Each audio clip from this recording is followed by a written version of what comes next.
बड़ी खबर आपको बता दें, नीतीश नायडू बिहार चीफ मिनिस्टर नीतीश कुमार वक्फ बोर्ड वक्फ संशोधन वक्फ संशोधन विधेयक की केंद्र सरकार इसी हफ्ते संसद में वक्फ संशोधन बिल पेश करने वाली है। वक्फ संशोधन बिल वो अगले 24 घंटे के अंदर पेश किया जाएगा। और सबसे बड़ी बात यह है कि अब चाहे नीतीश कुमार हो चाहे चंद्रबाबू नायडू हो, इनके लिए बिल्कुल आखिरी परीक्षा है। और इस परीक्षा के अंदर अगर नीतीश कुमार चंद्रबाबू नायडू वो खामोश हो गए तो यकीन मानिए कि फिर देश का मुसलमान वो माफ नहीं करेगा। क्योंकि कल भी हमने देखा ईद जैसे मौके पर, बहुत बड़ा दिन होता है ईद का दिन, और ईद के पवित्र दिन भी मुसलमान अपनी बाजुओं पर काली पट्टी बांध बांध करके पहुंचे थे नमाज अता करने के लिए। यानी कल ही बिल्कुल साफ तस्वीर हो गई थी कि अगर वक्फ बोर्ड बिल पेश किया जाएगा, उसमें संशोधन की मांग रखी जाएगी, यानी सरकार एक तरीके से नया कानून बनाने की तैयारी कर रही है, तो इसको लेकर के मुसलमान सहन नहीं करेगा, या यूं कहें कि इसका जबरदस्त विरोध होगा। और बहुत सारे मुस्लिम संगठनों ने यह दर्शाने की कोशिश की। मुस्लिम पर्सनल लॉ बोर्ड, उनकी तरफ से यह साफ तौर पर कहा गया था कि आप इसका विरोध करें और विरोध करते हुए काली पट्टी पहन करके जाएं। मुसलमान तो गए, बहुत सारे मुसलमान कई जगह पर गए, बहुत सारी जगह पर नहीं गए, बहुत सारी जगह पर काली पट्टी वाली बात शायद नहीं पहुंची, या उन्होंने वो काली पट्टी पहनना जरूरी नहीं समझा। लेकिन ये बात बिल्कुल सही है कि वक्फ बोर्ड बिल को लेकर के देश में अब ये खबर पूरी तरह से तकरीबन हर मुसलमान तक पहुंच चुकी है। और हर कोई इस बात को जानता है कि अगर ये वक्फ बोर्ड बिल पास होगा, पेश होगा, या फिर सरकार इस पर कानून बनाने में कामयाब रहेगी, तो उसकी सिर्फ और सिर्फ वजह नीतीश कुमार है, चंद्रबाबू नायडू है। चंद्रबाबू नायडू तो अभी फिर भी सुरक्षित घेरे में है, क्योंकि उनके चुनाव में भी समय बाकी है। लेकिन नीतीश कुमार, सबसे बड़ी गाज और सबसे पहली गाज वो नीतीश कुमार पर गिरने वाली है। बिहार में नीतीश कुमार भले ही इधर उधर इफ्तार पार्टी में पहुंचते रहे हों, लेकिन नीतीश कुमार की जो इफ्तार पार्टी थी उसका मुसलमानों ने बॉयकॉट कर दिया। 7 बड़े मुस्लिम संगठनों ने विरोध कर दिया। यानी बिल्कुल साफ है कि मुसलमान वो नहीं चाहते कि वक्फ के अंदर किसी तरह की कोई भी छेड़छाड़ की जाए। सबसे बड़ी बात यह है कि मोदी और अमित शाह ने खास तौर पर टाइम्स नाउ में कुछ दिन पहले कहा था कि इसी सत्र के अंदर लेकर के आएंगे, और यह सत्र 4 अप्रैल तक चलना है। लेकिन सवाल अब इस बात का है कि 2 अप्रैल को क्या सरकार इसको लोकसभा के अंदर पास करवाने में कामयाब रहेगी? अगर नीतीश कुमार और चंद्रबाबू नायडू, चिराग पासवान, जयंत चौधरी, अगर ये चारों अगर सरकार का विरोध कर दें, चारों अगर ये कह दे कि हम सरकार से सहमत नहीं है, तो फिर ये बिल पास नहीं हो पाएगा। क्योंकि नीतीश कुमार, चंद्रबाबू नायडू, चिराग पासवान और जयंत चौधरी, इन चारों के पास में 35 सांसद हैं। नरेंद्र मोदी सरकार बैसाखियों की सरकार है, वो कोई पूर्ण बहुमत की सरकार नहीं है। नरेंद्र मोदी, भाजपा सिर्फ 240 पर है। सरकार के लिए, बहुमत के लिए आपको चाहिए 272, और लोकसभा में बिल को पास करवाने के लिए भी 272 का आंकड़ा कम से कम चाहिए। आपके पास में वो आंकड़ा नहीं होगा। लेकिन अगर नीतीश और नायडू ने हामी भर दी, तो नीतीश और नायडू को क्या फिर वाकई उनका मुस्लिम वोट मिलेगा? क्या देश का मुसलमान फिर नीतीश और नायडू पर भरोसा करेगा? और नीतीश तो जुम्मा 4 दिन के बाद में ही उनको वोट मांगने के लिए देश के, बिहार के लोगों के बीच में जाना है। और यह बात पूरी तरह से साफ तौर पर दिखाई दे रही है कि जब सरकार ने पहले कोशिश की वक्फ बोर्ड संशोधन बिल लाने की, तो उस वक्त में सरकार इसको ला नहीं पाई, और उस वक्त में टीडीपी ने, चंद्रबाबू नायडू की पार्टी ने, उन्होंने विरोध किया, और उसकी वजह से इस बिल को पहली बार जेपीसी के पास भेजा गया।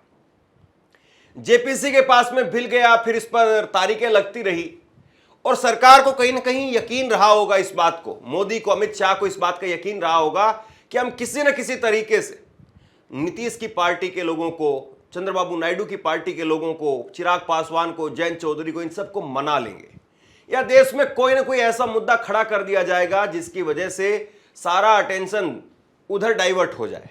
लेकिन आप बताइए, क्या आज की तारीख में देश का मुसलमान वो वक्फ बोर्ड बिल पर चर्चा कर रहा है या किसी और मुद्दे पर चर्चा हो रही? और सब जानते हैं कि अगर इतने बड़े मुद्दे पर नीतीश और नायडू, चिराग और जयंत अगर ये नहीं बोल पाए तो इसके बाद में ये छोटे छोटे मुद्दों पर भी नहीं बोल पाएंगे। और इनसे छोटे छोटे मुद्दों पर भी फिर बोलने की उम्मीद करना वो फिर बेकार है। सबसे बड़ी बात यह है, जो चिराग पासवान मोदी जी का हनुमान अपने आप को बताते हैं, अभी 4 दिन पहले वो कह रहे थे कि ये सब फालतू की बात है, सड़क पर नमाज को लेकर के सब फालतू की बात है, नवरात्रि में मीट की दुकान बंद करना ये सब फालतू की बात है। अगर आप इन छोटी छोटी चीजों को भी फालतू की बात बता रहे हैं तो इतनी बड़ी चीज वक्फ बोर्ड को लेकर के आप क्या कहेंगे? क्या वो फालतू की बात है या वो जरूरी बात है? सरकार ने कहा है कि लोकसभा में कल 12 बजे बिल को पेश किया जाएगा और 8 घंटे की चर्चा होगी। विपक्ष कह रहा है कि कम से कम 12 घंटे की चर्चा चाहिए। जोरदार विरोध होगा। कल 12 बजे से आप देखना, संसद का सत्र जोरदार होगा, हंगामेदार होगा। और सबसे बड़ी बात यह है कि ओम बिरला कल संसद में किस किस को सस्पेंड करेंगे। कल संसद में चाहे कांग्रेस पार्टी के मुस्लिम सांसद हो या बाकी सांसद हो, समाजवादी पार्टी के सांसद हो, ममता बनर्जी के सांसद हो, ये सारे लोग क्या करेंगे कल, देखने वाली बात रहेगी। असदुद्दीन ओवैसी, चंद्रशेखर आजाद और इसके साथ में बिहार से पप्पू यादव, ये जो निर्दलीय हैं या छोटी पार्टियों के सांसद हैं, वो क्या करेंगे? जाहिर सी बात है, नरेंद्र मोदी छोटी पार्टियों के सांसदों को अभी अपनी तरफ नहीं ला पाएंगे। ना चंद्रशेखर आजाद टूटने वाले हैं, ना असदुद्दीन ओवैसी सपोर्ट करने वाले हैं, ना पप्पू यादव सपोर्ट करने वाले हैं। नरेंद्र मोदी के पास में जो इस वक्त में 293 का आंकड़ा है, उस आंकड़े से ऊपर क्या सरकार अपने पास में बहुमत ला पाएगी? अगर इस सवाल को हम टटोल करके देखें तो कोई गुंजाइश नजर नहीं आती है। इस वक्त में चाहे समाजवादी पार्टी की बात करिए, चाहे कांग्रेस पार्टी की बात करिए, चाहे ममता बनर्जी की बात करिए, चाहे बाकी अन्य पार्टियों की बात करिए, सभी पार्टियों में, और खास तौर पर नजर कल इस बात पर भी रहेगी कि उद्धव ठाकरे के सांसद, क्या उन पर किसी तरीके का प्रेशर डाला जाता है? उद्धव ठाकरे के सांसदों को भी देखना होगा, महाराष्ट्र में भी नजर बना करके रखनी होगी। हालांकि अभी तक उद्धव ठाकरे के सांसदों का अगर रुख देखें तो इस पर मोदी सरकार के साथ में वो दिखाई नहीं देते। लेकिन राजनीति में एक रात बहुत भारी होती है, और आज की रात किसको तोड़ा जाएगा, आज की रात किसका समर्थन कहां से लाया जाएगा या किसको अब्सेंट करवाया जाएगा, बहुत जरूरी है। कि कल सारी पार्टियां व्हिप जारी करेंगी, और व्हिप जारी करने का मतलब यह है कि सभी पार्टियों के सांसदों को अपनी अपनी पार्टी लाइन पर चलते हुए कल वोट देना पड़ेगा। और सबसे बड़ी बात यह है कि क्या कल वोटिंग होगी, और वोटिंग के आधार पर ही लोकसभा के अंदर इस बिल को पास करवाया जाएगा, या केवल ध्वनि मत से ही ओम बिरला इस बिल को पास करवा देंगे। हालांकि ध्वनि मत से यह बिल पास नहीं होना चाहिए, कोई नियम ऐसा नहीं कहता है कि ध्वनि मत से इस बिल को पास करवा दिया जाए। ध्वनि मत से केवल वही बिल पास होते हैं जिस पर एक भी सांसद वो अगर आपत्ति नहीं जताता है तो ध्वनि मत से पास हो जाते हैं। लेकिन अगर कोई एक भी सांसद आपत्ति जताता है तो ध्वनि मत से वो बड़े बिल पास नहीं होते। लेकिन इस सरकार का अगर ट्रैक रिकॉर्ड देखें तो किसान कानून जब आए थे, 3 किसान कानून, बाद में उनको काले कानून कहा गया, वो ध्वनि मत से ही पास करवाए गए थे। अब देखना यह है कि क्या सरकार कल भी इसी तरीके से अपना रुख जो है वो सामने लेकर के आएगी, और नीतीश कुमार, चंद्रबाबू नायडू, उनकी तरफ से क्या तर्क दिए जाते हैं। क्योंकि अभी अगर आप देखें तो बहुत सारी कोशिश की जा रही है। मैं कल बयान देख रहा था, अजमेर शरीफ की दरगाह के एक मुस्लिम नेता का बयान जो है वहां से निकल करके सामने आता है, धर्मगुरु का बयान निकल करके सामने आता है। वो कहते हैं कि नहीं, ये वक्फ बोर्ड में संशोधन करना बहुत जरूरी है। अभी मोदी और अमित शाह, उनकी कोशिश होगी कि अलग अलग धर्मगुरुओं को लाया जाए और अलग अलग धर्मगुरुओं को ला करके उनसे समर्थन करवाया जाए। बहुत कोशिश होगी। आज की रात ऐसे ही नहीं बीतने वाली है। आज की रात बहुत सारे दाव पेच चले जाएंगे। अलग अलग छोटी छोटी पार्टियों के जिनके एक एक सांसद है, उनके समर्थन पत्र वो मीडिया में लहराए जाएंगे। बार बार टीवी पर ब्रेकिंग न्यूज आएगी कि इस पार्टी ने कर दिया समर्थन, इस पार्टी ने कर दिया समर्थन, इस पार्टी ने कर दिया समर्थन, लेकिन विरोध की आवाजों को खामोश कर दिया जाएगा। अगले 24 घंटे बेहद अहम है। 24 घंटे आप नजर बना करके रखिए कि कौन क्या बयान दे रहा है। और जाहिर सी बात है, सरकार की तरफ से, किरण रिजिजू की तरफ से यह कहा गया है कि बहुत सारे लोग इस पर गुमराह करने की कोशिश कर रहे हैं, बहुत सारी पार्टियां इस पर गुमराह करने की कोशिश कर रहे हैं। हो सकता है कि कुछ नेताओं को या उनके बयानों को ब्लैकआउट कर दिया जाए।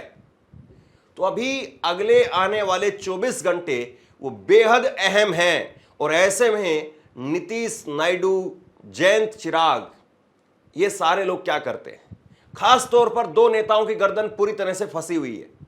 नीतीश कुमार की गर्दन फंसी हुई है और उसके साथ साथ चंद्रबाबू नायडू की भी गर्दन फंसी हुई है। लेकिन सबसे बड़ी बात यह है कि चिराग पासवान और नीतीश कुमार, इन दोनों को चुनाव में जाना है, जीतन राम मांझी को चुनाव में जाना है। और इनका वोटर वो मुस्लिम है, मुसलमान के बगैर इनका गुजारा नहीं है। और इसीलिए सबसे अहम अब यह है कि क्या ये अपने मुसलमान वोटर को कन्विंस कर पाएंगे? क्या मुस्लिम वोटर वो इनको अब भी वोट देगा, या मुस्लिम वोटर को अब पूरी तरह से एक साइड में करके और एक बहुत बड़ा ध्रुवीकरण बिहार के अंदर किया जाएगा? देखने वाली बात है। क्या बीजेपी कोई बहुत बड़ा गेम खेल रही है जिसके जरिए सारे मुसलमान एक तरफ और सारे हिंदुओं को एक तरफ किया जाएगा? क्योंकि बिहार में जाति के हिसाब से चुनाव होता है और जाति की काट के लिए क्या वाकई बिहार में बीजेपी ने धर्म का ये कार्ड खेल दिया है? ताकि धर्म का अगर कार्ड खेलेंगे तो मुस्लिम सारे अगर एक तरफ हो रहे हैं तो सारे हिंदुओं को एक तरफ खींचा जाएगा कि सारे हिंदू आप भी एक तरफ हो जाइए, सारे मुसलमान एक तरफ हो चुके हैं। यह भी अपने आप में इंटरेस्टिंग है। ये अब आगे धीरे धीरे राजनीति जब निकल करके सामने आएगी। आज मैं एक दिन पहले आपको इस बात को बता रहा हूं, मुझे लगता है ये कहीं ना कहीं बीजेपी के माइंड में ये चीजें चल रही हैं। बीजेपी के जितने रणनीतिकार हैं उनको लगता है कि बिहार को हम कभी नहीं जीत पाए हैं और ना ही शायद कभी जीत पाएंगे। और इसकी एक बड़ी वजह यह है कि बिहार की अलग अलग जातियां वो अलग अलग नेताओं के साथ में जुड़ी हुई है। कुर्मी का वोट किसी तरफ है, अति पिछड़ा किसी तरफ वोट करता है, पिछड़े किसी तरफ वोट करते हैं, दलित किसी तरफ वोट करते हैं। तो ऐसे में ये पिछड़ा, अति पिछड़ा, कुर्मी, ओबीसी, जनरल, इन सबको अगर एक छत्र किया जा सकता है या एक तरफ किया जा सकता है तो वो धर्म के कार्ड से किया जा सकता है। तो बीजेपी क्या सोच रही है, बीजेपी की सोच कितनी कामयाब होगी, या बीजेपी की सोच वाकई इस बार आखिरी दाव है और बीजेपी की सोच ही निस्तेनाबूद हो जाएगी? बहुत बड़ा सवाल है। एकदम तलवार लटकी हुई है नीतीश और नायडू पर, और खास तौर पर चिराग पासवान और ये बाकी जो नेता हैं इन पर भी। और इनको भी पता है कि बीजेपी तो अपना वोट बैंक यानी हिंदू वोट बैंक वो पूरी तरह से मजबूत कर लेगी, लेकिन हमारा जो वोट बैंक है वो पूरी तरह से छिटक जाएगा। तो अब इनके लिए बिल्कुल करो या मरो की स्थिति है। और कल नीतीश, चिराग पासवान और जीतन राम मांझी ये क्या करते हैं, क्या स्टेटमेंट निकल करके सामने आता है, बड़ा सवाल है। शेयर कीजिए इस खबर को आप, और जैसे ही कोई बड़ी अपडेट निकल करके सामने आएगी तुरंत आपके सामने खबर लेकर के आऊंगा। और आपको क्या लगता है नीचे कमेंट बॉक्स में अपनी राय लिख करके जरूर बताइए, ताकि मुझे भी समझ में आए कि आम जनता में क्या चल रहा है। आपकी राय से मुझे बहुत कुछ समझ में आता है। मुझे भी आगे क्या खबर बनानी है, किस तरीके से खबर बनानी है, और खबर का एंगल क्या सही था या गलत था, बहुत कुछ समझ में आता है आपकी राय से। इसलिए कमेंट जरूर कीजिए आप। बहुत बहुत धन्यवाद।